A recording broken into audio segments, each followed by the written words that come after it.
Você já se perguntou quantos anos leva para uma mulher recuperar sua voz depois que ela foi silenciada? Eu levei exatamente 23 anos, 4 meses e 17 dias.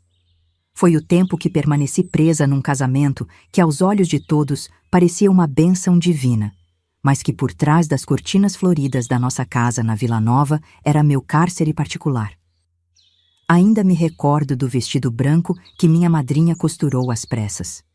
O tecido pinicava minha pele e a barra estava torta, mas ninguém parecia notar. Eu tinha 16 anos recém-completados quando meus pais anunciaram que o irmão Eduardo havia pedido minha mão. Um homem de Deus, diziam com orgulho. Um diácono respeitado, com casa própria e emprego estável nos Correios. Ninguém mencionou que ele tinha 47 anos, idade suficiente para ser meu pai. Na Assembleia de Deus do setor Coimbra, em Goiânia, eu era exibida como prova viva da bênção divina sobre a vida do irmão Eduardo. As senhoras da congregação me ensinavam a preparar pratos elaborados, a manter a casa impecável e a nunca contradizer meu marido. Uma mulher virtuosa é a coroa do seu esposo, repetiam enquanto me instruíam sobre como servi-lo adequadamente. Em 1966, numa cidade que crescia vertiginosamente no coração do Brasil, eu deixava de ser filha para me tornar esposa. As paredes da nossa casa guardavam segredos que contradiziam completamente a imagem que projetávamos nos cultos de domingo. O rádio Philips na sala de estar tocava os hinos sacros que Eduardo apreciava, mas nunca alto demais para incomodar sua concentração quando lia a Bíblia Thompson, sublinhando passagens sobre a submissão feminina. Quando me olho no espelho hoje, vejo os cabelos grisalhos de uma mulher de 75 anos que demorou metade da vida para entender que amar a Deus não significava anular-se. Se você está me escutando agora, quero que saiba. Há diferença entre respeito e medo, entre devoção e subjugação. Essa é uma linha que demorei décadas para enxergar. Feche os olhos por um momento. Imagine acordar todas as manhãs sabendo exatamente quantos passos pode dar, quais palavras pode pronunciar, até onde seu sorriso pode se estender. Imagine viver medindo cada respiração, cada gesto, para não despertar a ira de quem deveria ser seu protetor. Foi assim que vivi por quase um quarto de século, antes de finalmente encontrar coragem para pronunciar a palavra mais difícil do meu vocabulário. Basta. Esta não é apenas uma história sobre um casamento fracassado. É sobre como tradições podem se tornar correntes, como ensinamentos mal interpretados podem aprisionar gerações, e como o silêncio pode ser a arma mais poderosa contra a própria alma. Mas, acima de tudo, é uma história sobre como nunca é tarde demais para recomeçar. Nasci em 1950, numa família simples do interior de Goiás. Meu pai, seu Antônio, era motorista de caminhão e passava semanas na estrada. Minha mãe, Dona Eunice, sustentava a casa com uma pequena pensão e lavando roupas para fora. Éramos 5 irmãos dividindo 2 quartos numa casa de telhas desbotadas e chão de cimento queimado. Mesmo assim, havia alegria naquela simplicidade. A igreja era o centro da nossa vida social. Lá, encontrávamos consolo para as dificuldades materiais e uma comunidade que nos apoiava. Desde cedo, aprendi que ser uma moça de família significava preservar-se, obedecer e preparar-se para o momento em que um bom partido me escolhesse. Enquanto outras meninas da minha idade sonhavam com a escola normal, eu era preparada para o matrimônio. Minha mãe me ensinou a bordar aos 8 anos. Homem gosta de casa arrumada e toalhas bem feitas, dizia, enquanto guiava minhas mãos pequenas entre linhas coloridas. Aos 12, já cozinhava para toda a família quando ela precisava trabalhar. Meus cadernos da escola primária ficavam abandonados enquanto eu aprendia a fazer sabão caseiro, a tirar manchas difíceis e a economizar cada centavo. Quando Eduardo apareceu pela primeira vez em nossa casa, trazido pelo pastor para um café após o culto, notei como minha mãe se apressou em arrumar os cabelos e trocar a toalha da mesa. É um homem importante na congregação, sussurrou antes de abrir a porta. Eu, com 15 anos recém-completados, servi café tremendo, temendo derramar o líquido quente em suas calças bem passadas. Durante meses, Eduardo visitou nossa casa regularmente. Trazia pequenos presentes, um pacote de café especial, um bolo da confeitaria da cidade, uma vez até um par de chinelos novos para minha mãe. Ele tem olhos para você, minhas amigas da igreja cochichavam entre risadas nervosas. Eu não entendia bem o que aquilo significava, mas sabia que era considerado uma honra. Na escola, enquanto outras meninas trocavam bilhetes sobre os rapazes da nossa idade, eu guardava silêncio sobre o homem maduro que frequentava minha casa. Quando finalmente pediu minha mão em uma conversa formal com meu pai, não houve consulta aos meus sentimentos. O sim já havia sido dado muito antes de eu entender o que estava acontecendo.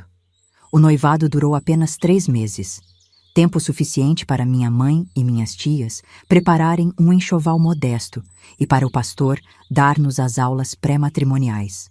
Submissão é uma virtude, não um fardo, ensinava ele, enquanto Eduardo assentia com a cabeça. Eu memorizava as lições como decorava os versículos da escola dominical, sem questionar. Lembro da última noite em meu quarto de solteira, dividido com 2 irmãs mais novas. Guardei num caderno escolar alguns sonhos infantis: ser professora, conhecer o Rio de Janeiro, aprender a dirigir um dia. Sabia instintivamente que deveria enterrar aquelas aspirações junto com as bonecas de pano que minha avó havia feito. A partir do dia seguinte, seria a senhora Eduardo dos Santos. Você tem sorte, repetiam todas as mulheres à minha volta. Um homem estabelecido, temente a Deus, que pode te dar uma vida que seus pais nunca puderam oferecer. A gratidão deveria ser meu sentimento predominante. E era, misturada com um terror que eu não conseguia nomear e que ninguém me ensinou a reconhecer. Fernandinha, a irmã tem uma bênção muito grande de compartilhar a vida com um homem tão íntegro, diziam as mulheres da igreja enquanto eu servia café após os cultos. Meu sorriso era tão ensaiado quanto as respostas. Sim, irmã, Deus tem sido maravilhoso. O que ninguém via eram as lágrimas que eu derramava no banheiro da casa paroquial, escondida para que ninguém ouvisse meus soluços. Nos jantares após os cultos de quarta-feira, Eduardo se vangloriava de como havia me moldado para ser uma esposa adequada. Quando a Nandinha chegou, mal sabia cozinhar um arroz. Agora prepara até aquele bolo de fubá que o pastor tanto gosta, dizia, arrancando risos e aprovação. Por baixo da toalha de crochê, suas unhas se cravavam no meu pulso sempre que eu falava algo que ele considerava inapropriado. Em casa, cada imperfeição era minuciosamente apontada. O feijão muito cozido, a camisa mal passada, o piso que nunca estava suficientemente limpo. Você acha que eu merecia uma incompetente assim, meu Deus? Ele perguntava ao céu, como se eu não estivesse presente. Na televisão preto e branco que ganhamos no 3º ano de casamento, Eduardo permitia apenas programas religiosos ou o Jornal Nacional. Qualquer outro conteúdo era mundano e poderia corromper meu espírito. Em 1972, quando meu primeiro filho nasceu, pensei que as coisas melhorariam. Porém, a criança se tornou apenas mais um instrumento em suas mãos. Você vai criar esse menino direito ou vai estragar ele como sua mãe estragou você? Questionava enquanto eu amamentava o pequeno Samuel. Logo depois veio Rebeca e 2 anos mais tarde, Ezequiel. 3 filhos para cuidar e uma reputação para manter. O telefone fixo na sala era um lembrete constante do controle que ele exercia. Liguei 3 vezes e você não atendeu. Onde estava? Interrogava quando chegava do trabalho. Não importava se eu estivesse dando banho nas crianças ou no quintal estendendo roupas. Não atender era interpretado como prova de traição ou negligência. Nas reuniões de obreiros, Eduardo contava como havia resgatado uma menina sem direção e transformado em esposa devota. O pastor sorria, aprovando o testemunho de transformação. Eu sorria também, enquanto contava mentalmente os azulejos da parede ou os itens que precisava comprar na venda do seu Antônio no dia seguinte. Havia os domingos especiais, quando as famílias se reuniam após o culto. Minhas cunhadas chegavam com quitutes em travessas de cerâmica, e minha sogra inspecionava cada canto da casa com olhos de gavião. Eduardo sempre foi exigente, desde menino. Você precisa se esforçar mais, minha filha, dizia enquanto ajustava um porta-retrato torto na estante. O pior não eram as críticas constantes ou as humilhações públicas veladas. O mais doloroso era como minha fé se distorcia lentamente. Cada versículo sobre submissão se transformava numa corrente, cada sermão sobre o papel da mulher virava um açoite. Eu amava a Deus profundamente, mas começava a temê-lo da mesma forma que temia meu marido, como uma força punitiva sempre à espreita dos meus erros. Durante a noite, quando todos dormiam, eu me ajoelhava no pequeno quarto de costura e sussurrava preces confusas. Senhor, se é tua vontade que eu viva assim, dá-me forças, mas se não for, mostra-me um caminho. O silêncio que seguia essas orações era ensurdecedor. Por anos, interpretei esse silêncio como uma confirmação de que meu sofrimento era parte do plano divino, um teste de fidelidade que eu não podia recusar. Até que um dia, uma pequena rachadura apareceu no muro da minha prisão. E essa rachadura tinha nome: Dona Zuleide, uma viúva de 60 anos que se mudou para a casa ao lado e não frequentava nossa igreja. Uma estrangeira que, sem saber, plantaria a primeira semente da minha libertação. Dona Zuleide mudou-se para a casa ao lado em 1979. Era uma viúva que havia trabalhado como enfermeira no hospital evangélico antes de se aposentar. Diferente das outras mulheres do bairro, ela usava calças compridas, dirigia seu próprio Fusca amarelo e não parecia se importar com a desaprovação silenciosa que emanava da nossa comunidade. Nosso primeiro encontro aconteceu numa manhã de segunda-feira, enquanto eu estendia lençóis no varal. Eduardo havia saído para o trabalho e as crianças estavam na escola. Dona Zuleide apareceu no muro com um sorriso franco e uma travessa de bolo de milho. Bom dia, sou sua nova vizinha. Pensei em trazer um mimo para começarmos bem. Aceitei o presente com desconfiança. Eduardo não aprovava amizades fora da igreja, especialmente com pessoas que não seguiam o caminho do Senhor conforme nossa interpretação. Mas o aroma daquele bolo me fez lembrar da infância na casa dos meus pais, antes de me tornar a esposa do irmão Eduardo. Obrigada, dona. Como é mesmo o seu nome? Zuleide, mas pode me chamar de Zu. Todo mundo me chama assim. Ela sorriu novamente. E você, como se chama?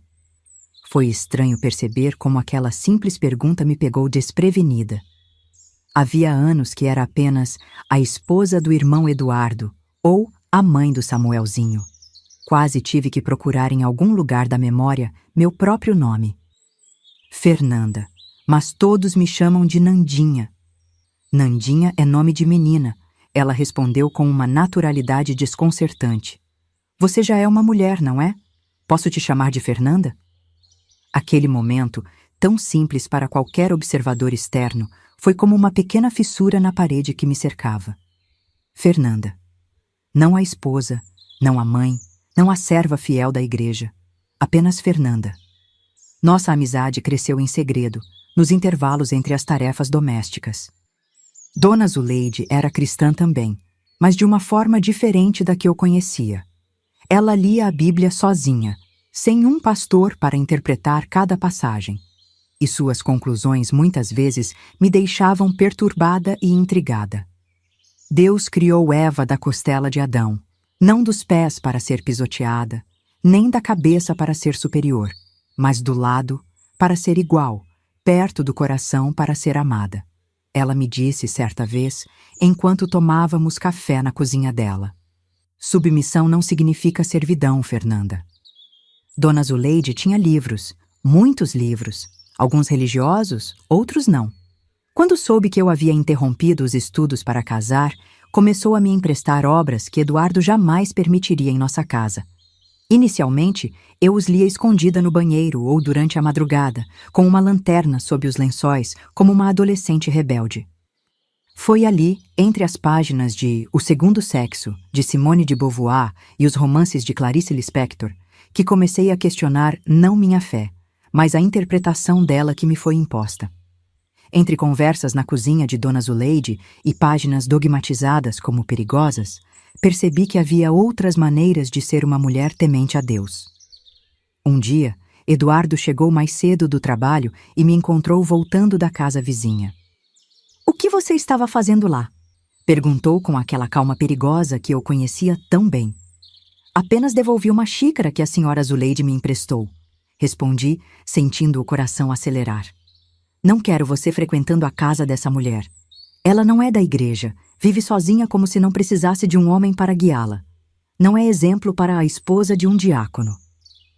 Naquela noite, enquanto Eduardo dormia, fiquei acordada contemplando o teto. Pela primeira vez, uma pergunta perigosa surgiu em minha mente. E se houver outro caminho para servir a Deus que não inclua anular-me completamente? Aquela pergunta, aparentemente simples, era revolucionária dentro do meu pequeno universo. Era a primeira vez que eu considerava a possibilidade de que o problema não estava em mim, nem em Deus, mas na interpretação que Eduardo e nossa comunidade faziam da palavra divina. O pastor Gideão visitou nossa casa numa tarde de sábado, cerca de 3 meses depois da chegada de Dona Zuleide. Eduardo havia comentado na igreja sobre minha amizade inadequada com a vizinha. "Irmã Fernanda", disse o pastor, enquanto saboreava o café que eu servia, "devemos ter cuidado com as companhias que escolhemos. O inimigo é astuto e usa pessoas aparentemente bondosas para plantar sementes de rebelião." A palavra rebelião caiu como uma sentença. Na nossa igreja, rebeldia era equiparada ao pecado de feitiçaria, conforme uma interpretação literal de 1 Samuel 15:23. Eu deveria me sentir aterrorizada, mas algo havia mudado dentro de mim. Em vez do medo habitual, senti uma indignação crescente. "Pastor", respondi, sem olhar diretamente para ele, como havia sido ensinada. "Dona Zuleide é uma senhora cristã. Ela lê a Bíblia e ora todos os dias." Eduardo tossiu, um sinal claro para que eu me calasse. O pastor Gideão inclinou-se para a frente, com aquele olhar de quem está prestes a corrigir uma criança teimosa. "Muitos leem a Bíblia, irmã, mas sem a devida orientação espiritual podem ser desviados. Veja bem, a palavra nos ensina que a mulher deve ser submissa. Temo que essa amizade esteja confundindo seu entendimento sobre seu papel como esposa cristã." Naquela noite, Eduardo foi especialmente duro. Não com golpes físicos, ele nunca me bateu, pois isso mancharia sua reputação se deixasse marcas, mas com palavras afiadas como navalhas. "Você está me envergonhando perante o pastor, anos investidos em te transformar numa esposa decente e você me retribui assim? Tenho pena de você, Nandinha. Realmente tenho." Pela primeira vez não chorei. Algo estava nascendo dentro de mim, algo que ainda não tinha nome, mas que me permitiu olhar para Eduardo e ver não um homem de Deus intimidante, mas apenas um homem inseguro agarrado ao controle, como se sua vida dependesse disso. Na semana seguinte, como uma pequena rebelião secreta, continuei visitando Dona Zuleide. Eu sincronizava meus horários com os de Eduardo, garantindo que ele nunca descobrisse. Samuel, meu filho mais velho, então com 7 anos, me observava com olhos atentos. "Mamãe está guardando segredos do papai?" perguntou um dia, com inocência infantil. Olhei para meu filho, sentindo o peso daquela pergunta.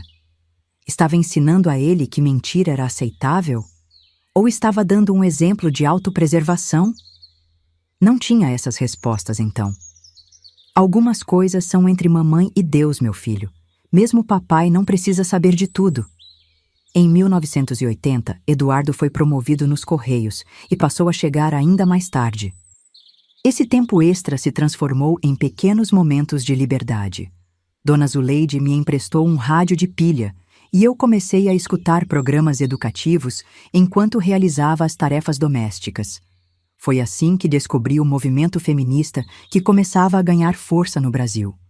Enquanto passava roupas ou preparava o jantar, escutava discussões sobre a condição feminina, sobre direitos, sobre possibilidades que nunca havia imaginado para mulheres como eu. Um dia, Rebeca, minha filha de 6 anos, me surpreendeu cantarolando uma música de Rita Lee que eu havia escutado no rádio. Eduardo ficou furioso. Quem ensinou essa porcaria mundana para minha filha? Isso é obra sua, não é? Está querendo transformar minha filha numa libertina? Em vez de me encolher, como sempre fazia, algo inesperado aconteceu. Uma pequena chama de coragem se acendeu, e eu respondi: é apenas uma música, Eduardo. Não vai condenar a alma dela. O silêncio que se seguiu foi ensurdecedor. Eduardo me encarou como se estivesse vendo uma estranha, e talvez estivesse mesmo. A Nandinha de antes começava a desaparecer, e em seu lugar, Fernanda dava seus primeiros passos hesitantes. 1981 chegou com mudanças significativas. A principal delas foi interna. Comecei a reconhecer o abuso psicológico que sofria não como disciplina espiritual, mas pelo que realmente era. As palavras ganharam novos significados. O que antes chamava de correção, agora reconhecia como humilhação. O que aceitava como direcionamento espiritual, percebia agora como controle. Meu corpo também começou a reagir. Desenvolvi gastrite nervosa, insônia e crises de ansiedade que o médico da família diagnosticou como nervosismo feminino e receitou calmantes. O que ninguém percebia era que aqueles sintomas não eram sinais de fraqueza, mas de resistência. Meu ser lutando contra as correntes invisíveis que me prendiam. Numa manhã particularmente difícil, após uma noite de acusações de Eduardo sobre minha crescente rebeldia, encontrei Dona Zuleide no mercado do bairro. Meus olhos estavam inchados de tanto chorar, e as mangas compridas do vestido escondiam marcas roxas deixadas pelos dedos dele ao me segurar com força. "Você não parece bem", disse ela, com aquela franqueza que me desarmava. "Estou apenas cansada", respondi automaticamente. Dona Zuleide colocou as compras no chão e me olhou profundamente. "Fernanda, já faz 2 anos que nos conhecemos. Em todo esse tempo, nunca te vi verdadeiramente feliz. Só de vez em quando, fugidiamente, como alguém que rouba momentos de alegria." As lágrimas que eu continha escaparam sem permissão. Ali, entre as bancas de frutas e legumes, desmoronei. Dona Zuleide me levou para um café próximo, onde pela primeira vez falei abertamente sobre meu casamento, sobre o controle constante, as humilhações, o medo permanente. "Isso não é um casamento cristão, Fernanda", ela disse com firmeza. "Isso é uma prisão. Jesus veio para libertar os cativos, não para criar novos cativeiros." "Mas os votos, até que a morte nos separe", sussurrei, repetindo o que havia ouvido centenas de vezes do pastor. "A morte do espírito também é uma morte, minha filha. E seu espírito está morrendo um pouco a cada dia." Naquela semana, Dona Zuleide me deu um presente que mudaria tudo: um caderno de capa dura, com chave e cadeado.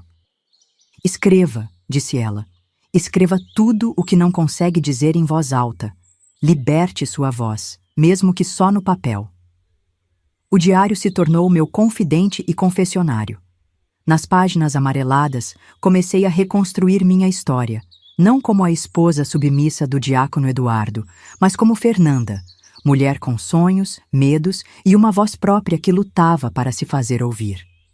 Em 1982, um evento aparentemente pequeno catalisou uma grande mudança.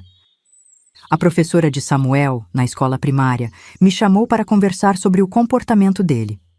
"Seu filho é extremamente inteligente, Dona Fernanda, mas tem mostrado sinais preocupantes. Ele tenta controlar as meninas da sala, diz que elas devem obedecê-lo porque é assim que Deus quer."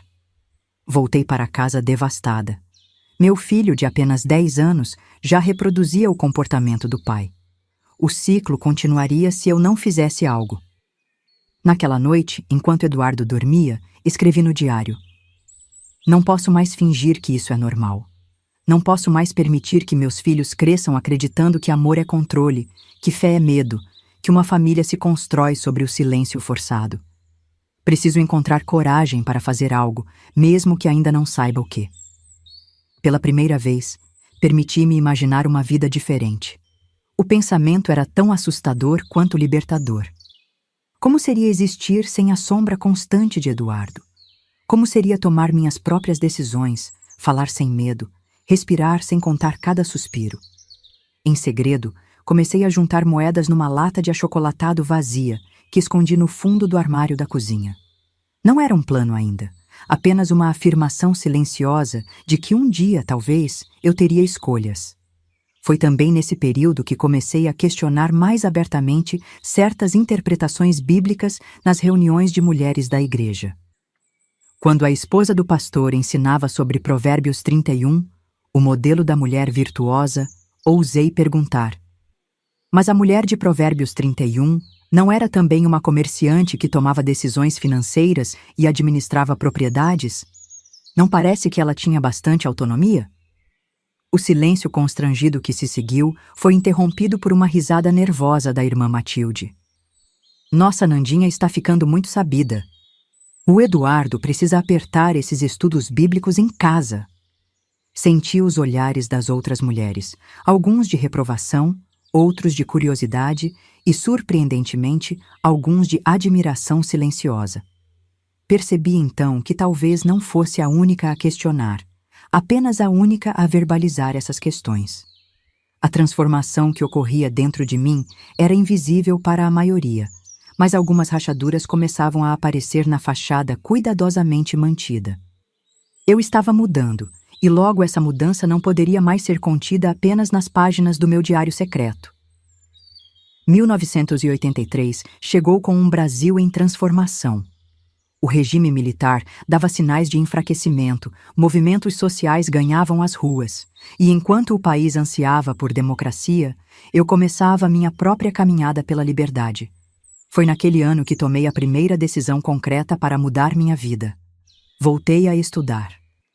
A ideia surgiu durante uma conversa com Dona Zuleide sobre o futuro dos meus filhos. E o seu futuro, Fernanda? Já pensou nele? Perguntou ela, ajeitando os óculos na ponta do nariz. A pergunta me pegou de surpresa. Meu futuro? Por anos, imaginei apenas dias idênticos se estendendo infinitamente, até que a morte me libertasse. Existe um supletivo noturno na escola estadual, continuou Dona Zuleide. Várias senhoras da minha idade estão terminando os estudos lá. A semente foi plantada. Elaborei cuidadosamente meu plano. Primeiro, convenci Eduardo de que completar meus estudos me tornaria melhor exemplo para nossos filhos. Usei as próprias palavras dele contra seu controle. Como posso ajudar Samuel e Rebeca com as lições se mal terminei o ginásio? As outras esposas de diáconos têm pelo menos o 2º grau completo. O orgulho de Eduardo falou mais alto.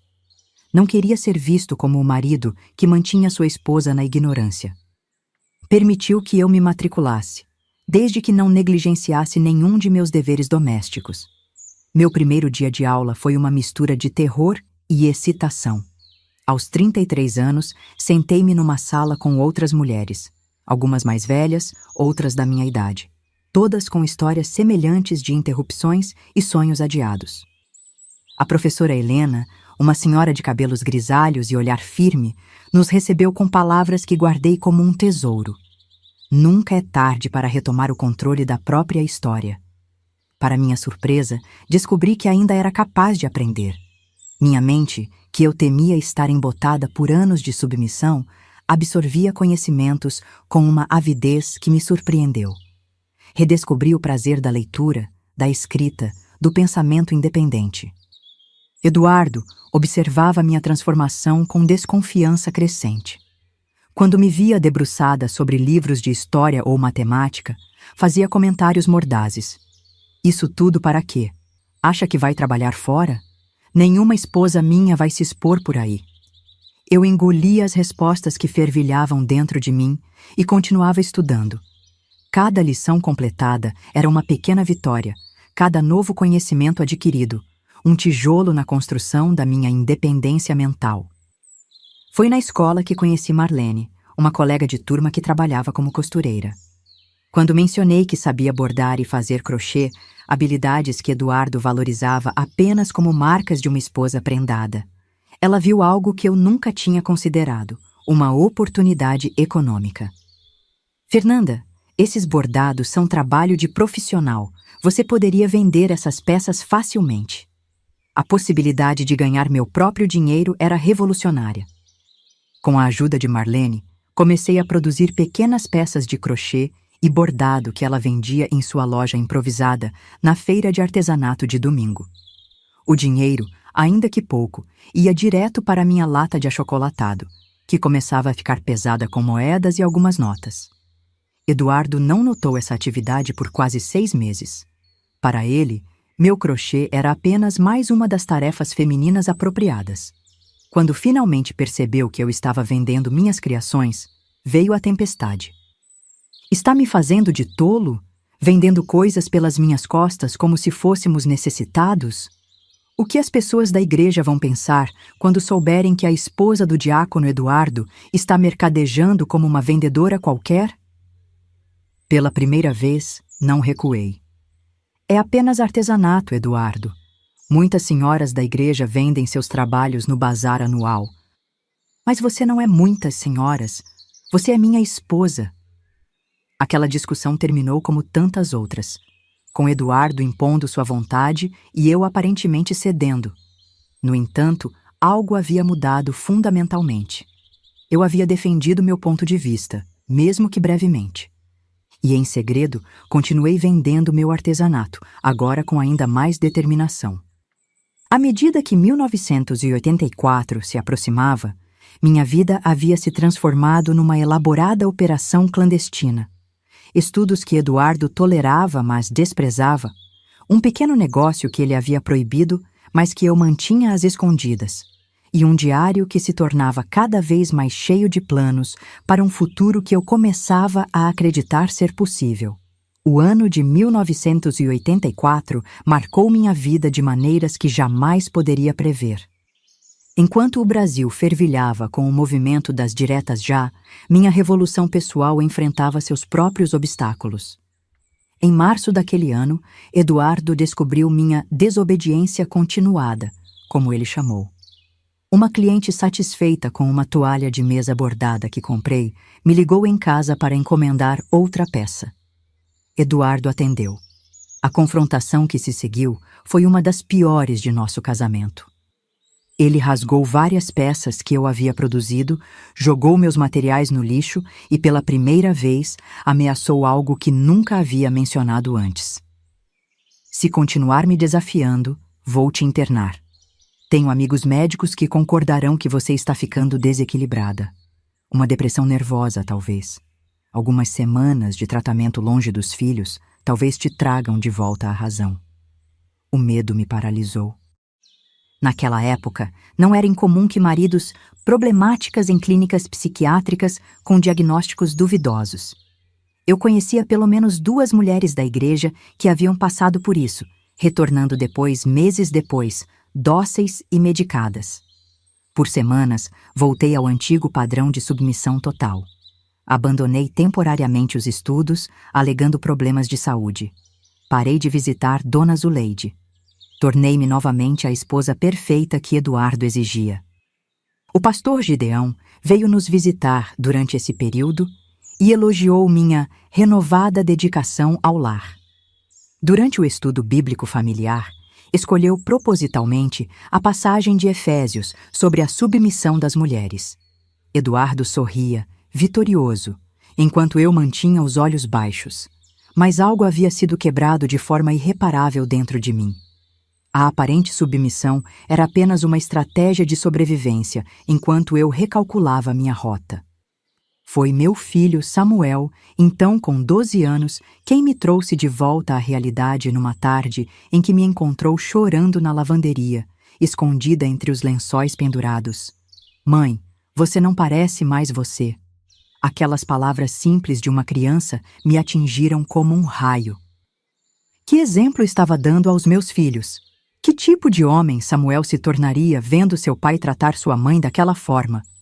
Que tipo de relacionamentos Rebeca aceitaria no futuro, crescendo com aquele modelo?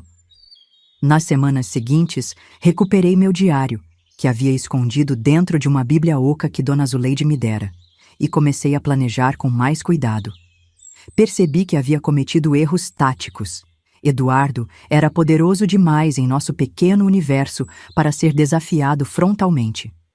Eu precisava ser mais estratégica. Em junho, retomei os estudos, desta vez com uma abordagem diferente.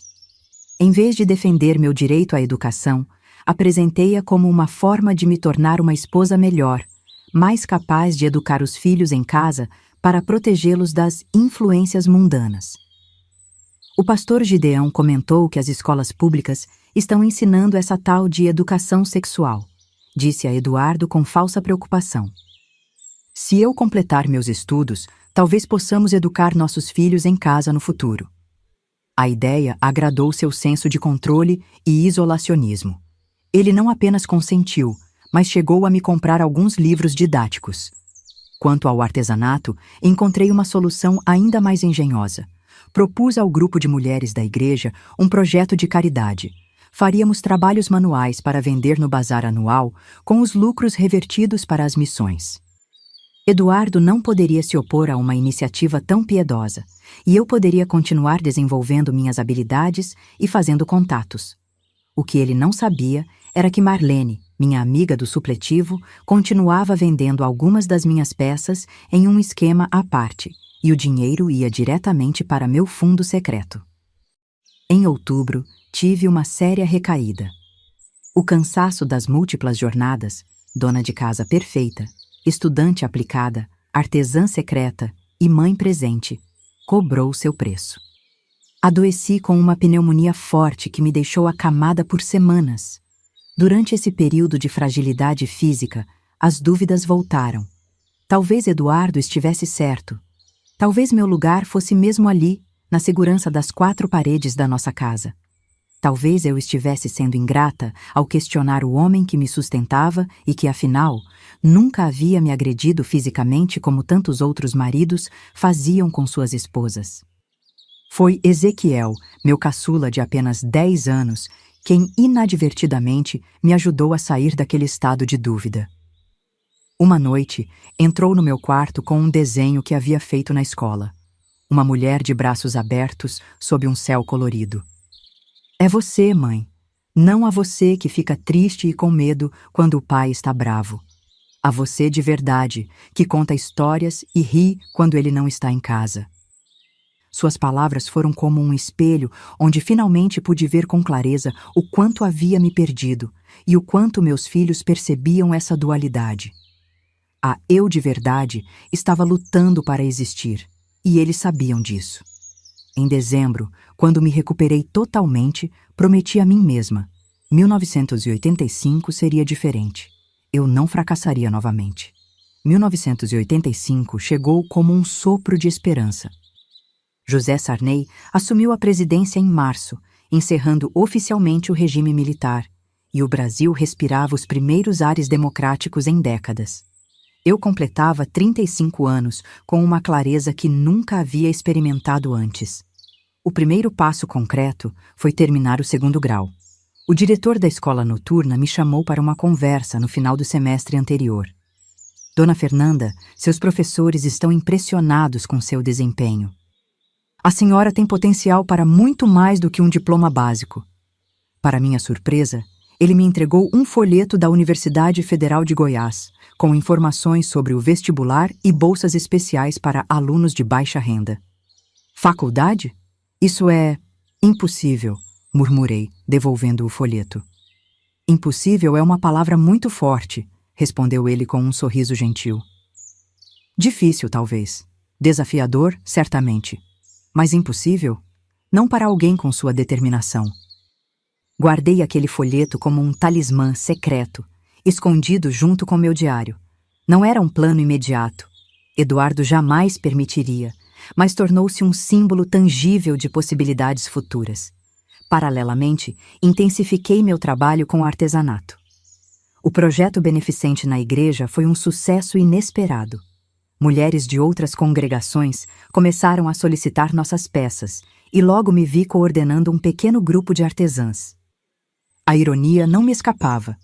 Graças à estrutura patriarcal da igreja, que valorizava trabalhos manuais como apropriadamente femininos, eu estava desenvolvendo habilidades de gestão e liderança. A loja de artesanato da Marlene se expandiu para um espaço maior na feira, e minhas criações eram sempre as mais procuradas. Agora eu não apenas produzia, mas também criava desenhos exclusivos que outras artesãs reproduziam. Minha renda secreta cresceu significativamente, alimentando meu fundo de emergência, que se tornava cada vez mais substancial. Em casa, adotei uma estratégia que chamei de submissão estratégica. Externamente, mantinha a aparência de esposa devota e obediente. Consenti com tudo que não era essencial para poder negociar o que realmente importava. Claro que não usarei essa blusa de mangas curtas que minha irmã me deu, querido, dizia Eduardo. Você tem razão, não é apropriada. Em troca, consegui a permissão para continuar estudando ou para deixar Rebeca participar do grupo de jovens da igreja, onde ela poderia ter alguma interação social fora do nosso rígido ambiente familiar. Foi também em 1985 que dei outro passo crucial. Abri uma conta bancária secreta. Dona Zuleide me ajudou nessa empreitada, acompanhando-me até uma agência em outro bairro onde ninguém me conhecia. Usei meu nome de solteira e o endereço dela para a correspondência. A sensação de depositar minhas primeiras economias naquela conta foi indescritível. Não era apenas dinheiro que estava guardando, era liberdade, era escolha, era a possibilidade de um futuro diferente. Em setembro, surgiu uma oportunidade que mudaria o curso da minha vida. Uma das clientes mais fiéis dos meus bordados era dona de uma pequena escola infantil particular. Durante uma conversa, mencionei que havia completado o 2º grau. Estamos precisando de uma auxiliar de professora para o turno da tarde, disse ela. É um trabalho de meio período, perfeito para quem tem filhos em idade escolar. Um emprego. Um emprego de verdade, com salário regular e carteira assinada. A possibilidade me deixou sem dormir por noites. Como convencer Eduardo? Como conciliar com minhas tarefas domésticas? O que a igreja diria? Mais uma vez, foi a vaidade de Eduardo que me abriu portas. Apresentei a proposta não como um desejo meu, mas como um reconhecimento do status dele. O diretor da escola Arco-Íris, aquela particular perto do centro, ofereceu uma vaga para mim. Disse que seria uma honra ter a esposa de um diácono tão respeitado trabalhando com eles. As crianças precisam de exemplos cristãos. Acrescentei que o salário permitiria pagar uma escola melhor para nossos filhos, algo que ele sempre desejou, mas não podíamos custear apenas com seu salário dos Correios. Após dias de deliberação, consultas ao pastor e muitas condições impostas, eu trabalharia apenas no período em que as crianças estavam na escola. Nada de eventos sociais com colegas. Todo o dinheiro seria administrado por ele. Eduardo concordou. Em outubro de 1985, aos 35 anos, iniciei meu primeiro emprego formal. Saí de casa naquela manhã, sentindo como se estivesse cometendo uma pequena revolução. De certa forma, estava. O trabalho na escola me proporcionou muito mais que independência financeira, ainda que parcial, já que Eduardo controlava meu salário. Foi minha introdução a um mundo onde eu era vista como um indivíduo capaz, não apenas como a esposa de alguém ou a mãe de alguém. A diretora, Dona Celina, uma mulher de 60 anos que comandava sua escola com pulso firme, tornou-se rapidamente uma mentora. Percebendo minha situação sem que eu precisasse explicar em detalhes, ela me ofereceu oportunidades de desenvolvimento profissional, livros para estudar, cursos de capacitação aos sábados, que Eduardo pensava serem reuniões obrigatórias de trabalho, e, principalmente, confiança. Você tem talento natural para ensinar, Fernanda. Disse-me após me observar contando histórias para as crianças.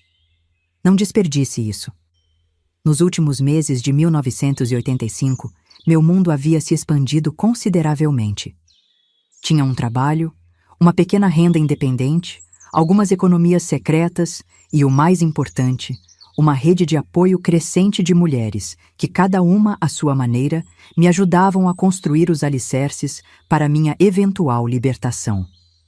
1986 trouxe tanto o plano cruzado quanto a crise que finalmente transformaria minha vida.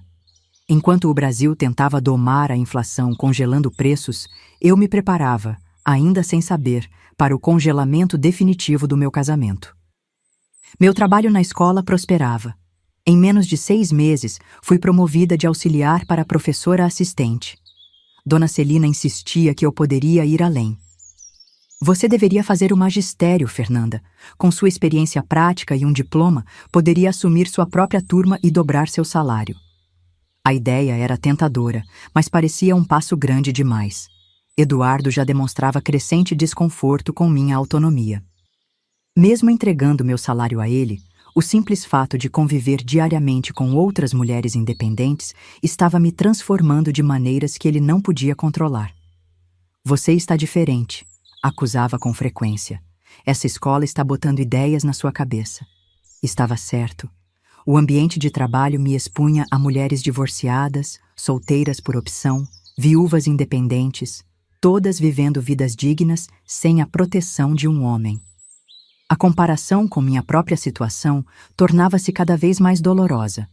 Em casa, Samuel, agora com 14 anos, começava a questionar a autoridade paterna de maneiras que me preocupavam. Certa vez, presenciou Eduardo gritando comigo por causa de uma camisa mal passada. Pai, a mãe trabalha o dia todo e ainda cuida da casa toda. O senhor podia ajudar em vez de reclamar. O tapa que Eduardo desferiu no rosto do adolescente deixou uma marca vermelha e outra, invisível e muito mais profunda, em meu coração. Naquela noite, escrevi em meu diário: não posso mais permitir isso. Estou criando um filho que será agredido por defender mulheres e uma filha que aprende que isso é normal. O ponto de ruptura veio em julho. A escola organizou uma festa junina que se estenderia até a noite de sábado. Como professora, minha presença era obrigatória. Eduardo se recusou terminantemente a permitir. Nenhuma esposa minha fica fora de casa à noite sem mim, declarou com finalidade. Foi a primeira vez que enfrentei sua autoridade diretamente. Preciso ir, Eduardo. É meu trabalho. Se me demitem, perdemos a renda extra que paga a escola particular das crianças. A discussão escalou rapidamente. Eduardo vociferou, ameaçou, tentou me intimidar como sempre fazia. Pela primeira vez em 20 anos, não recuei. Vou para a festa da escola. É uma decisão profissional, não pessoal. O que se seguiu ficou gravado para sempre em minha memória. Eduardo, percebendo que estava perdendo o controle, fez algo que nunca havia feito antes. Rasgou meu diário página por página diante dos meus olhos. Isso está te envenenando contra mim. Essas ideias, essas fantasias de independência. Quando tentei impedi-lo, me empurrou com força contra a parede. O barulho trouxe os 3 filhos correndo para a sala, testemunhando a cena que eu sempre tentara esconder deles. Naquele momento, algo se quebrou definitivamente dentro de mim. Não foi apenas meu diário que foi destruído. Foi o último fio de esperança de que aquele casamento poderia ser salvo. Na manhã seguinte, Eduardo saiu para o trabalho como se nada tivesse acontecido. Eu esperei até ele sair. Sentei com meus 3 filhos na mesa da cozinha e fiz a pergunta que mudaria nossas vidas. Se tivéssemos que sair desta casa e começar uma vida nova, vocês viriam comigo? Samuel, aos 14 anos, respondeu primeiro. Estou esperando você perguntar isso há anos, mãe. Rebeca, 12, assentiu em silêncio, lágrimas escorrendo pelo rosto. Ezequiel, o caçula de 10 anos, foi o mais direto. Tenho medo do pai quando ele fica bravo. Não quero mais ter medo em casa. 3 dias depois, Quando Eduardo saiu para uma conferência de líderes em outra cidade, executei o plano que havia ensaiado mentalmente por anos. Liguei para Dona Zuleide, que chegou com seu Fusca amarelo. Em menos de 2 horas, empacotamos o essencial: roupas, documentos, algumas fotos e lembranças pessoais. O apartamento que Dona Celina havia me ajudado a encontrar era pequeno, 2 quartos apertados num prédio simples do outro lado da cidade, mas representava algo que eu não tinha há 2 décadas. Escolha. Deixei uma carta para Eduardo. Não pedi perdão, nem ofereci explicações detalhadas. Disse apenas que os filhos estavam seguros comigo e que entrava com o pedido de separação na segunda-feira. Não tente nos procurar, escrevi no final. Procurei por 20 anos o marido cristão que você dizia ser. Não o encontrei. Agora vou procurar a mulher que Deus realmente criou em mim. Quando fechei a porta daquela casa pela última vez, o medo e a incerteza caminhavam lado a lado com algo muito mais poderoso: a sensação de estar finalmente respirando com meus próprios pulmões. Os meses que se seguiram não foram fáceis. Eduardo mobilizou a igreja inteira contra mim. O pastor Gideão ameaçou excomunhão. Sua família espalhou rumores sobre minha sanidade mental e moralidade. Mas também encontrei apoios inesperados. Colegas de trabalho que ofereceram móveis usados para nosso novo lar. A diretora da escola que aumentou minhas horas para compensar a perda do salário de Eduardo. Vizinhas do novo prédio que se revezavam para cuidar de Ezequiel quando eu precisava trabalhar até mais tarde. Na noite de Natal de 1986, sentada à mesa simples do nosso pequeno apartamento, olhei para meus 3 filhos. Não tínhamos presentes elaborados nem uma ceia farta, mas havia algo muito mais valioso ali: paz. Pela primeira vez em 2 décadas, não precisei medir minhas palavras ou monitorar minha expressão. Simplesmente existimos, juntos, livres. Samuel ergueu seu copo de refrigerante num brinde improvisado. A mamãe, que nos ensinou que às vezes a maior prova de fé é ter coragem de recomeçar. Naquele momento, entendi que minha jornada de libertação estava apenas começando, mas o passo mais difícil já havia sido dado. Eu tinha saído do Egito. O deserto ainda estava à frente, mas a promessa de uma terra de liberdade já não parecia um sonho impossível. Os primeiros meses de 1987 foram como navegar em águas desconhecidas durante uma tempestade. A liberdade tinha um preço que eu pagava diariamente, em lágrimas, em dúvidas noturnas, em contas acumuladas sobre a mesa da cozinha. Nosso pequeno apartamento na Vila Brasília, um bairro afastado de Goiânia, era apertado para 4 pessoas, mas era nosso refúgio. O salário de professora assistente mal cobria o aluguel e a alimentação. Samuel conseguiu um trabalho depois da escola como entregador de uma farmácia local, contribuindo com o que podia. Suas mãos, ainda de menino, já carregavam responsabilidades de homem. "Mãe, não se preocupe", dizia ele ao me ver calculando despesas na mesa da cozinha. "Estamos melhor aqui do que lá." Ele estava certo, mas a culpa me corroía. Que direito tinha eu de tirar meus filhos de uma casa confortável para aquela vida de privações? Nas noites em que Rebeca dividia a única cama com Ezequiel, enquanto Samuel dormia num colchão no chão e eu no sofá da sala, questionava minha decisão. A reação de Eduardo foi exatamente como eu esperava e temia. Primeiro vieram as ameaças legais. Um advogado da igreja me enviou uma notificação alegando abandono de lar e exigindo a guarda dos filhos. Em seguida, as tentativas de me desmoralizar.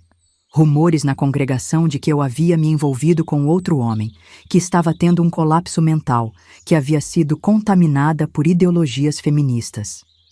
A pior investida veio através dos próprios filhos. Eduardo apareceu na escola deles, tentando convencê-los a voltar para casa.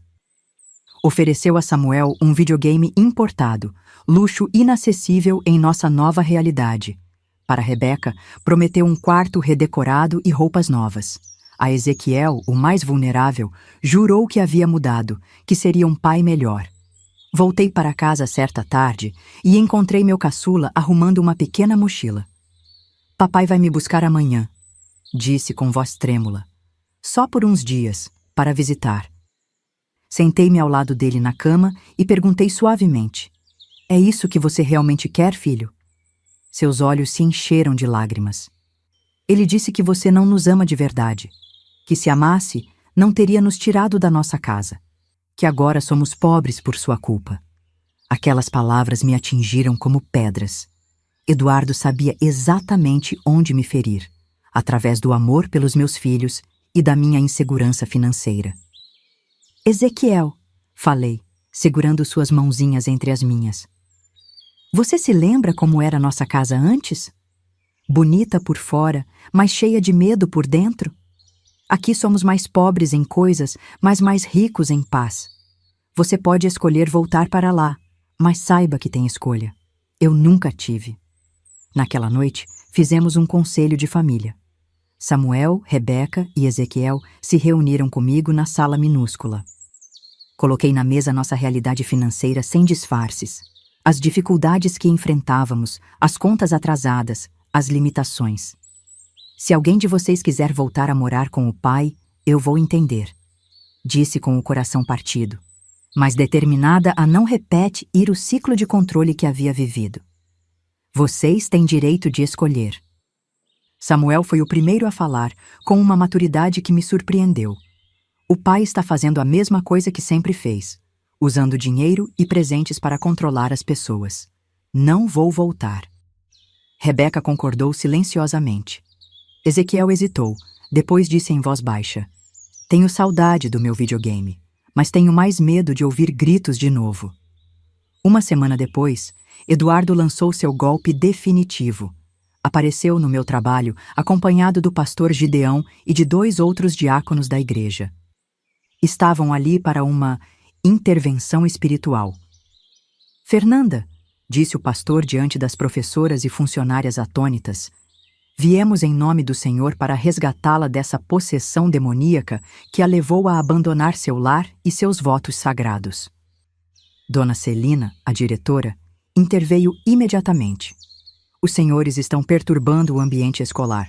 Peço que se retirem ou chamarei a segurança. Eduardo avançou em minha direção, sua voz alternando entre ameaça e súplica. Nandinha, isso já foi longe demais. Pense nos nossos filhos, na sua alma, no que Deus espera de uma esposa.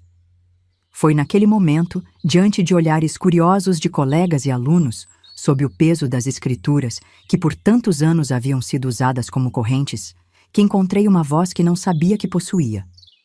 Eduardo, falei calmamente, Deus não criou a mulher da costela do homem para ser seu fardo ou sua serva, mas sua companheira.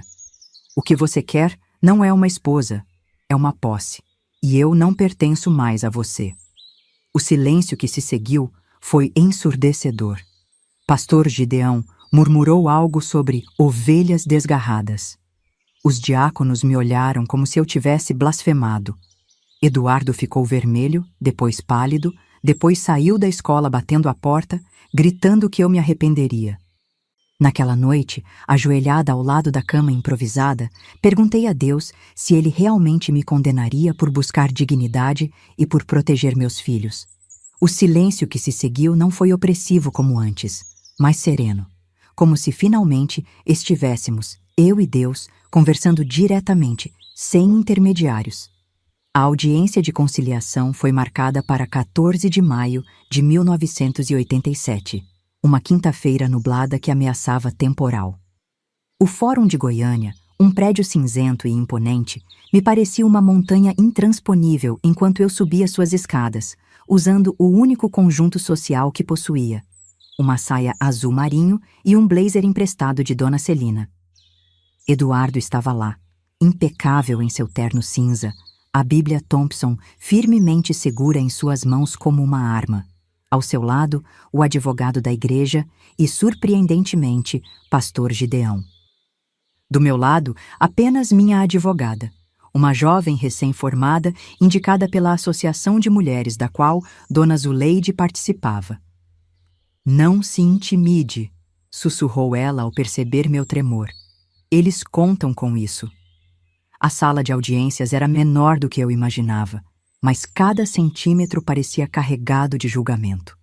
O juiz, um homem de meia idade com olheiras profundas, nos observava com a indiferença de quem já viu histórias semelhantes milhares de vezes. Eduardo apresentou seu caso primeiro, uma narrativa cuidadosamente construída sobre uma esposa que, influenciada por ideias mundanas, havia abandonado o lar cristão e arrastado os filhos para uma vida de privações.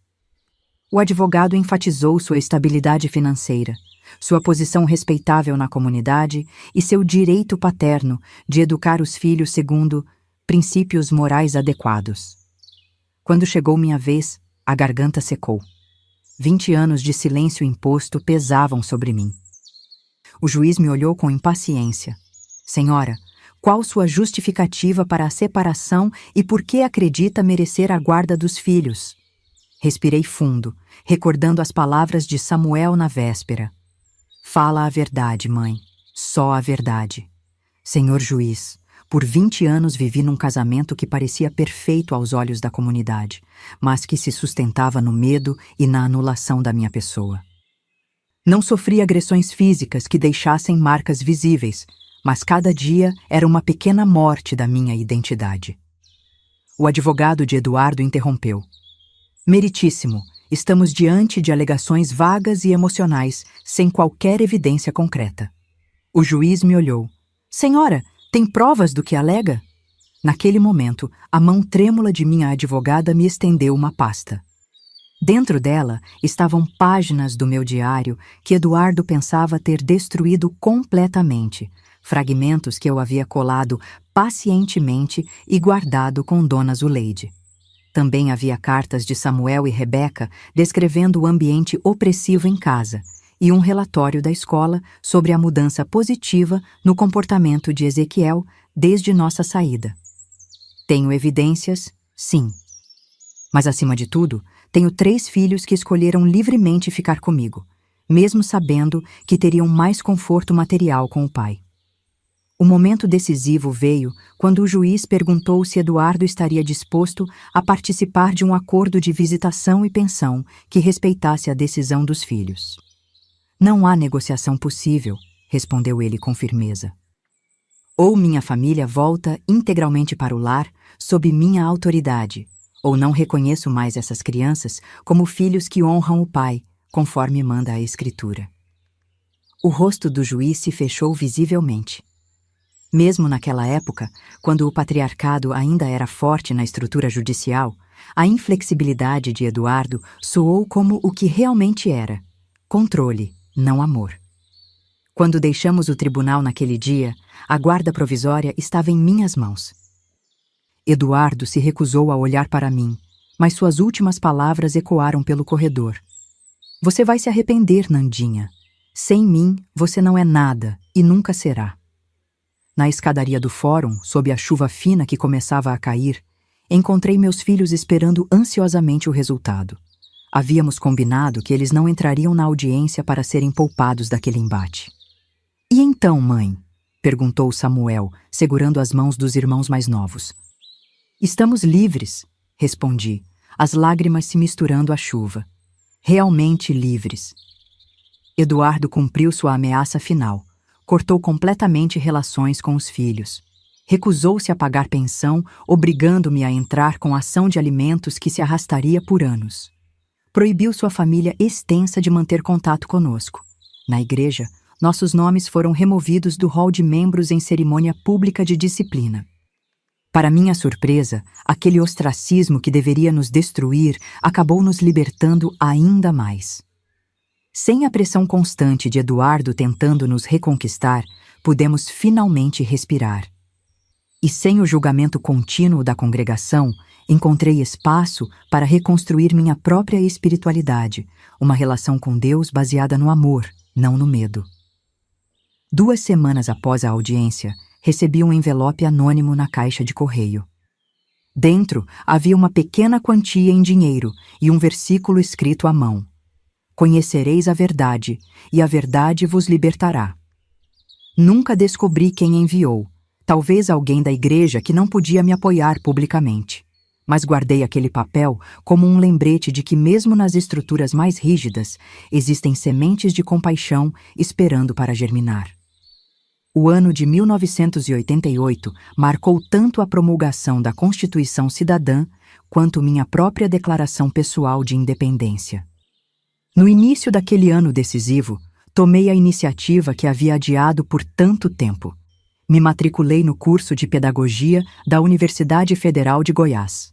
Aos 38 anos, sentei-me entre jovens recém-saídos do ensino médio, carregando cadernos e uma sede de conhecimento que nenhum receio conseguia sufocar. Minha entrevista para as vagas de cotista foi um momento de epifania. Pela primeira vez, contei minha história sem vergonha, reconhecendo o valor da jornada que havia percorrido. "Por que pedagogia?" perguntou a professora da banca. "Porque passei 20 anos sendo ensinada a me diminuir e quero passar os próximos 20 ensinando outras pessoas a se engrandecerem." Respondi com uma convicção que surpreendeu a mim mesma. A vida não ficou subitamente fácil. Conciliar trabalho, estudos e maternidade solo exigia malabarismos diários. Muitas vezes adormeci sobre livros abertos, acordei antes do sol para revisar anotações, fiz trabalhos acadêmicos enquanto esperava na fila do supermercado. Nosso apartamento virou uma espécie de república estudantil. Samuel também havia começado a faculdade, trabalhando durante o dia e estudando à noite. O momento transformador ocorreu em setembro daquele ano, quando fui convidada a participar de um projeto de extensão universitária para a alfabetização de mulheres adultas na periferia de Goiânia. Entre as alunas, encontrei histórias dolorosamente familiares, mulheres silenciadas, controladas, convencidas de sua própria insignificância. Maria das Dores, uma senhora de 62 anos, que aprendia a escrever o próprio nome, me contou durante uma aula. Meu marido dizia que mulher com estudo fica atrevida. Por isso, nunca me deixou ir à escola. Agora que ele morreu, vim aprender. Tarde, mas vim. Naquela sala improvisada em um centro comunitário, cercada por mulheres que encontravam na educação uma forma tardia de libertação, compreendi finalmente meu propósito. Não era apenas sobre sobreviver ou me reerguer. Era sobre transformar minha dor em ferramenta de libertação para outras. O clímax da minha jornada de renascimento não veio como um trovão, mas como uma sucessão de pequenas epifanias. Certa tarde, cruzei acidentalmente com Eduardo no centro da cidade. Estava com uma mulher mais jovem, provavelmente sua nova esposa. Por um breve momento, nossos olhares se encontraram. Esperei sentir medo, raiva ou mesmo saudade.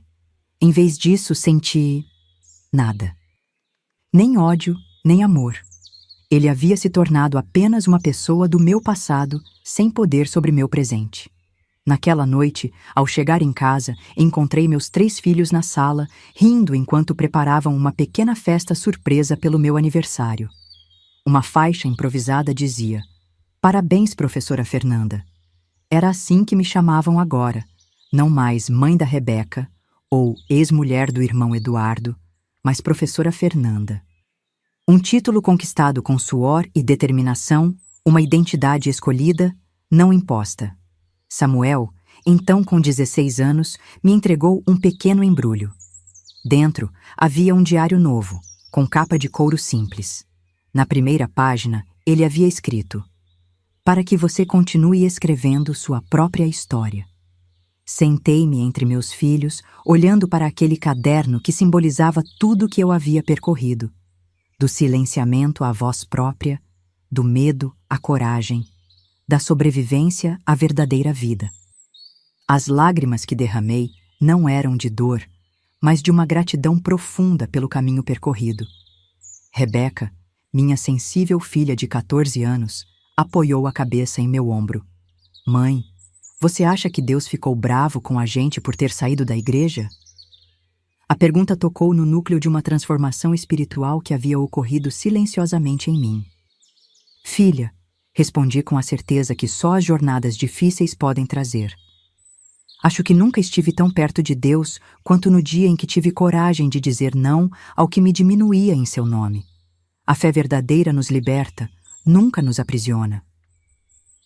Ezequiel, que aos 12 anos já demonstrava a sensibilidade artística que marcaria sua vida adulta, havia desenhado um pequeno retrato nosso, os 4 em frente ao nosso apartamento modesto. No desenho, o sol brilhava intensamente e todos sorriam. Embaixo, escreveu com sua letra infantil, Minha Família Livre.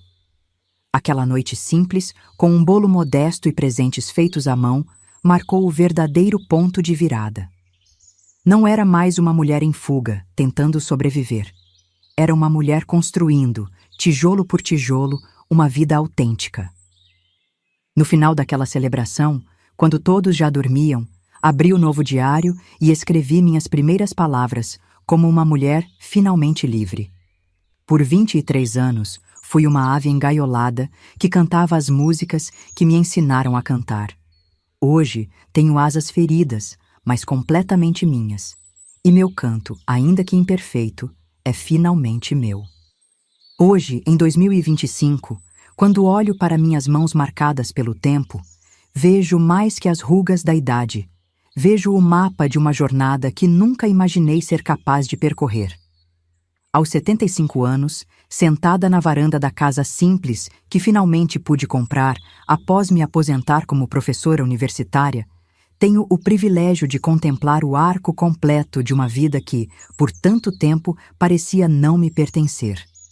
É curioso como o tempo transforma a nossa percepção. O que antes parecia uma eternidade de sofrimento, aqueles 23 anos de casamento, agora é apenas um capítulo de uma história muito maior. Um capítulo doloroso, sim, mas que não definiu o livro inteiro. Depois daquele momento decisivo de 1988, quando finalmente me reconheci como protagonista da minha própria vida, o caminho continuou repleto de desafios. A conclusão da faculdade levou 6 anos intensos de estudos noturnos, enquanto trabalhava durante o dia. Muitas vezes questionei se conseguiria, se tinha o direito de buscar realização pessoal quando meus filhos ainda precisavam tanto de mim. Samuel, Rebeca e Ezequiel cresceram vendo a mãe debruçada sobre livros até altas horas, escrevendo trabalhos acadêmicos na nossa pequena mesa de jantar. Em retrospecto, percebo que aquela imagem de perseverança talvez tenha sido a herança mais valiosa que lhes deixei. Todos os 3 se formaram na universidade, uma conquista extraordinária para filhos de uma mulher que recomeçou do zero aos 36 anos.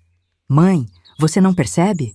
Você quebrou uma maldição intergeracional, disse-me Samuel no dia de sua formatura em Direito, usando palavras que eu não conhecia naquela época.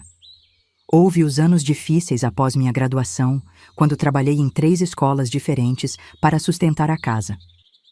Houve a decepção de Eduardo nunca ter pago regularmente a pensão dos filhos e o desgaste emocional dos intermináveis processos judiciais.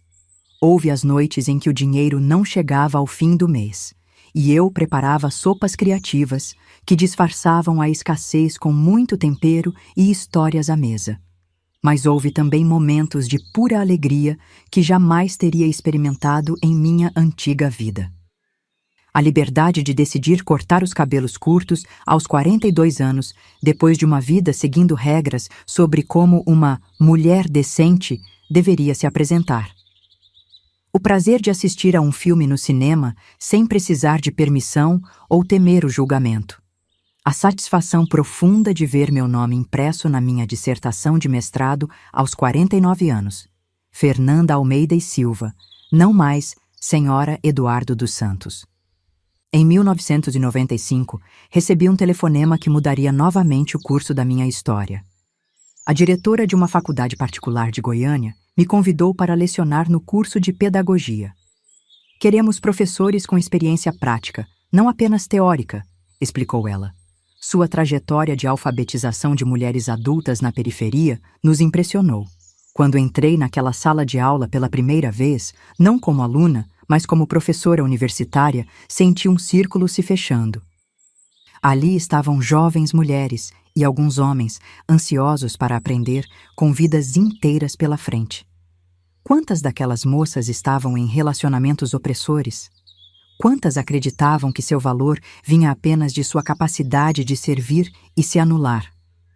A educação verdadeira é sempre um ato de libertação, disse a eles em minha primeira aula, citando Paulo Freire, cujas obras haviam me transformado. E isso começa quando percebemos que podemos questionar o que nos foi apresentado como verdade absoluta. Com o tempo, minha história pessoal se tornou parte de minha metodologia de ensino.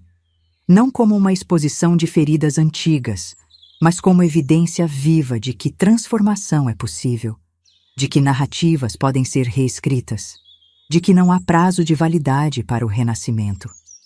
Eduardo desapareceu de nossas vidas após os processos judiciais, mantendo sua promessa amarga de não reconhecer mais os filhos que haviam desonrado sua autoridade.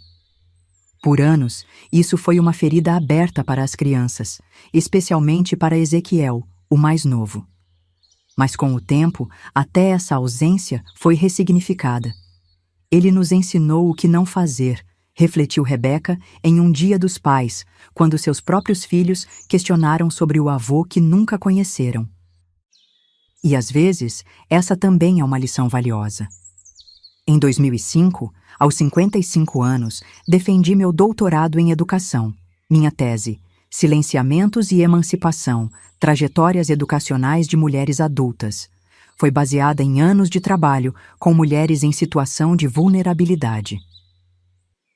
Na primeira página, dediquei o trabalho a 4 mulheres fundamentais na minha jornada.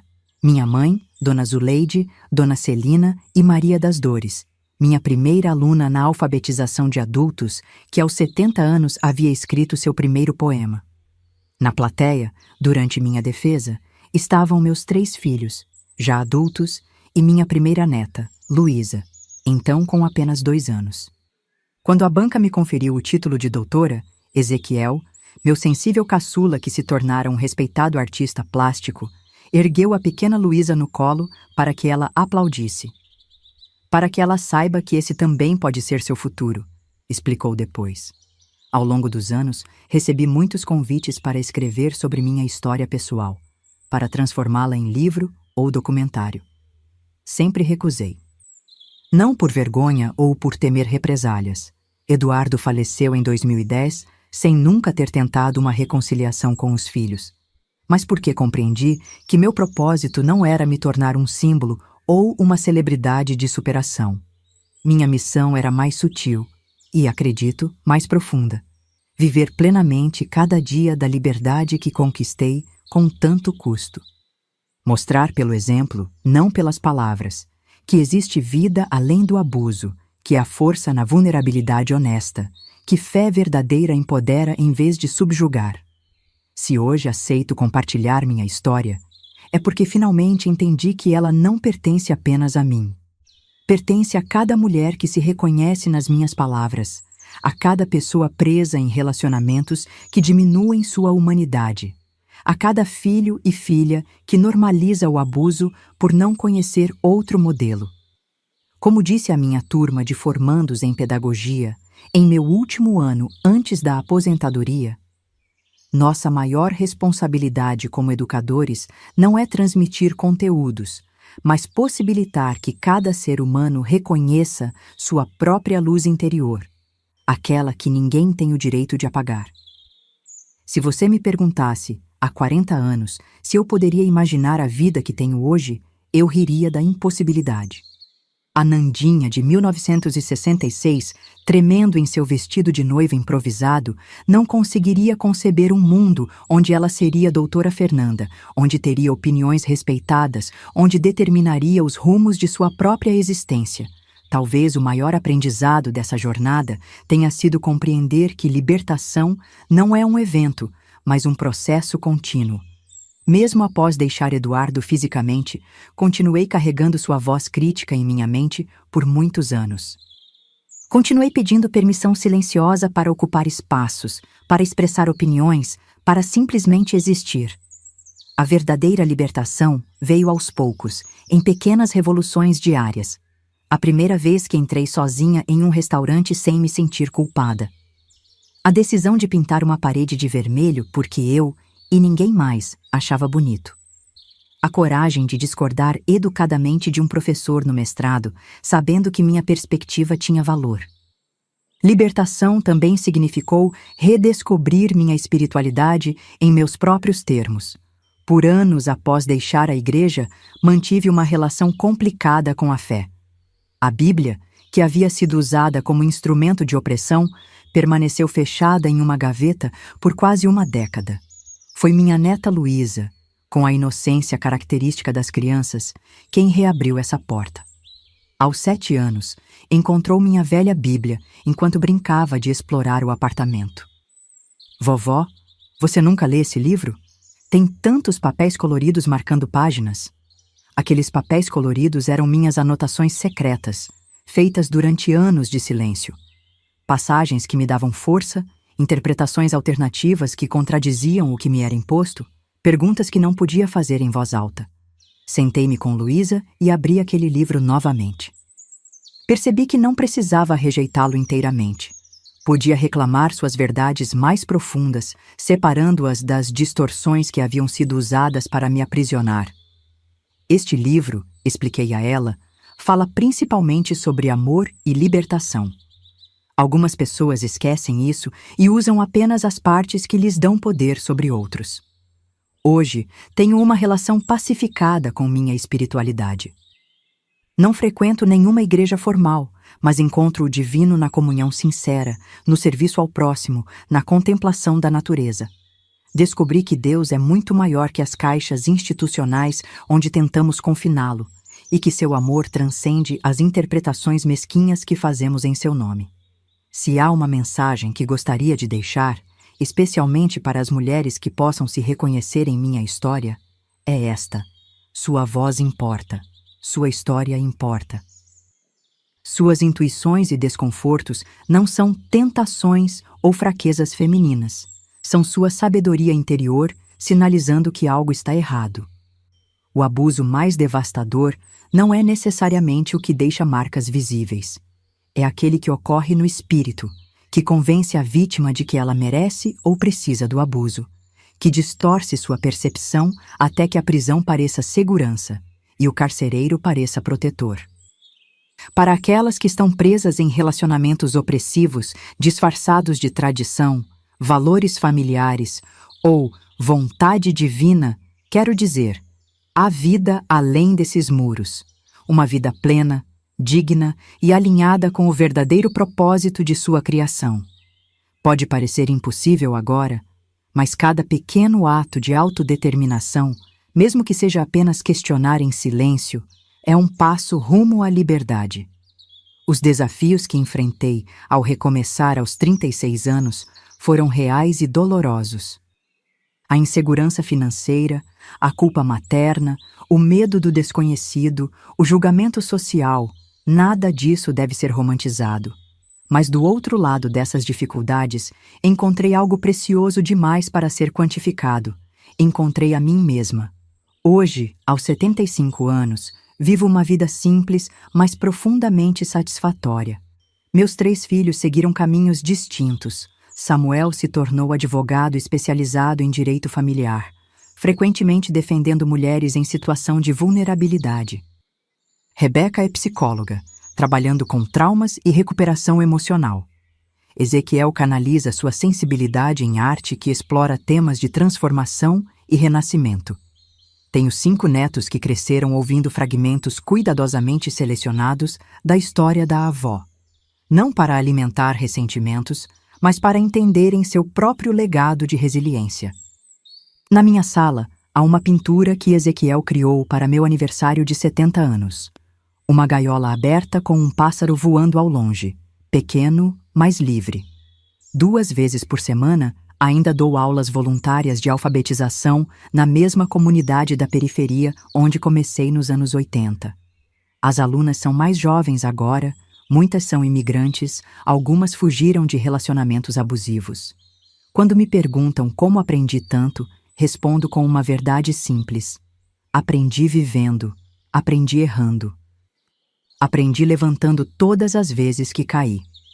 Meu diário atual, o 22º desde que deixei Eduardo, tem na capa uma frase de Maya Angelou, que resume o que aprendi em 7 décadas de vida. Você pode ser mudado pelos eventos da sua vida, mas você decide não ser reduzido por eles. Não sei quantos anos mais terei nesta terra.